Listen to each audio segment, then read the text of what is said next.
Hi అండి, అందరికీ నమస్కారం. ఈ రోజు అయితే మేము డ్యూటీకి రావడం జరిగింది. డ్యూటీకి రాగానే రైట్ సైడ్ లెఫ్ట్ సైడ్ చూసుకుంటాం ఎవరైనా వాటర్ లో దిగి స్నానం చేస్తున్నారో లేదని.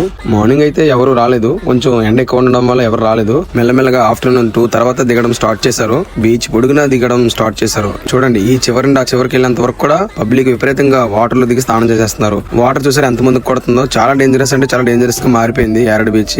చూడండి, ఈ చివరి చివరి వరకు ఎంత దారుణంగా ములుగుతున్నారు, ఎంత దూరంగా వెళ్లి స్నానం చేస్తున్నారో చూడండి. మేము ఎన్నిసార్లు చెప్పినా వినిపించుకోకుండా ఈ పబ్లిక్ అనేది వాటర్ లో దిగి స్నానం చేస్తున్నారు. ప్లీజ్ దయచేసి మేము చెప్పిన మాట వినండి. ప్రతి ఒక్క బీచ్ లో లైఫ్ గార్డ్స్ ఉంటారు. వాళ్ళు స్విమ్ చేయొద్దంటే చేయడం మానేయండి. వాళ్ళకి ఎదిరించి స్విమ్ చేయాలనుకుంటే ఖచ్చితంగా మునిగిపోతారు. ఎందుకంటే ఈ కెరటాలు అనేవి చాలా పెద్దగా వస్తున్నాయి. ఇలా కరవ టైప్ లో ఉంటున్నాయి. స్లోప్ ఉండే ఏరియా వైపు అసలు దిక్కకూడదు. అలాంటి ప్లేస్లలో దిగామంటే ఖచ్చితంగా లాక్ వెళ్ళిపోద్ది. ఆ పక్కనే రిప్ కరెంట్స్ ఉంటాయి. ఆ రిప్ కరెంట్స్ లో లాక్ వెళ్ళిందా ఖచ్చితంగా మునిగిపోతాం, చనిపోతాం. సో ప్లీజ్ దయచేసి బీచ్ సైడ్ ఉన్న బీచ్ లైఫ్ గార్డ్స్ చెప్పిన మాట వినండి. ఫ్యామిలీస్ తో పిల్లలు కూడా వస్తున్నారు. పిల్లలు కింద కుదిలేస్తున్నారు. ఫ్యామిలీస్ పెద్దవాళ్ళు పై నుండి చూస్తున్నారు. అలా కూడా రిస్క్ ఏర్పడుతుంది. మీరు పక్క నుండి చేయిస్తే కాలు తరుపునంత వరకు తీసుకెళ్లి చేయించాలి, లేకపోతే చేయించకూడదు. అంతేగాని వాళ్ళు కింద కుదిలి మీరు మేదన కూర్చుంటే ఈ లోపు కిరటం వచ్చి లాక్కెళ్ళిపోతే అది చాలా పెద్ద ప్రమాదం అయిపోద్ది. ప్లీజ్ దయచేసి బీచ్ సైడ్ ఉన్న బీచ్ లైఫ్ గార్డ్స్ చెప్పిన మాట వినండి. ఇంతవరకు నా వీడియో మీకు నచ్చినట్లయితే నా యూట్యూబ్ ఛానల్ సబ్స్క్రైబ్ చేయండి. జై హింద్.